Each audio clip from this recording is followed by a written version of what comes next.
안녕하십니까? 특검해설 시청자 여러분, 오늘 이 자리에서는 매우 중대한 사법적 결정의 전야에 서 있는 대한민국의 현 상황을 깊이 있게 짚어보고자 합니다. 바로 윤석열 전 대통령의 구속 여부를 가를 구속영장 실질심사에 대한 이야기입니다. 저 개인적으로는 이 상황이 우리 사회의 법치주의가 얼마나 뿌리 깊게 박혀 있는지를 시험하는, 어쩌면 아주 고통스러운 과정이자 역사적인 순간이 될 것이라고 생각합니다. 기억하시겠지만 지난 3월 법원의 구속 취소 결정 이후 윤 전 대통령은 내란 수괴의 피의자라는 무거운 신분임에도 불구하고 넉 달여간 자유로운 몸으로 지내왔습니다. 이 대목에서 많은 국민들은 과연 법의 심판이 모두에게 공정하게 적용되는지에 대한 의문을 품었을 것입니다. 그리고 이제 그는 다시 한번 구속의 갈림길에 서게 되었습니다.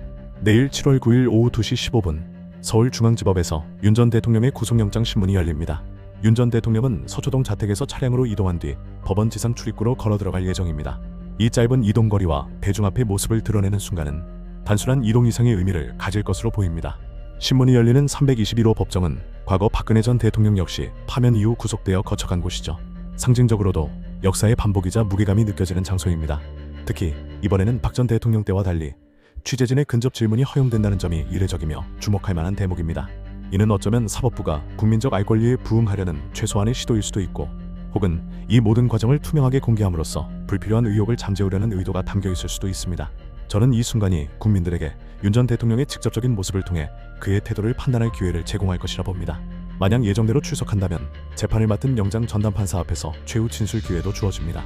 이 자리에서 그가 어떤 변론을 펼칠지, 그리고 그 진정성이 국민들에게 어떻게 다가갈지는 지켜봐야 할 것입니다. 다만 내란 특검법은 수사 대상 재판을 공개하도록 하고 있음에도 불구하고 법원은 아직 공개 여부를 밝히지 않고 있습니다. 법의 취지가 분명함에도 불구하고 왜 법원이 여전히 망설이는지, 투명성에 대한 의지가 정말 확고한 것인지 의문이 남는 부분입니다. 국민들은 명명백백한 절차를 원하고 있습니다. 이번 영장 발부 여부를 가를 주요 쟁점은 크게 세 가지입니다. 사안의 중대성, 증거인멸 가능성, 도주 가능성. 특검의 주장을 보면 이번 구속영장 청구서가 66쪽 분량에 달한다는 사실 자체가 사안의 방대함과 특검의 의지를 보여줍니다. 특검은 다른 사건보다 진술 증거의 증거 가치가 매우 높고 윤 전 대통령이 이를 잘 알아 사건 관계인이 유리한 진술을 하도록 회유할 가능성이 매우 높다고 강조하고 있습니다.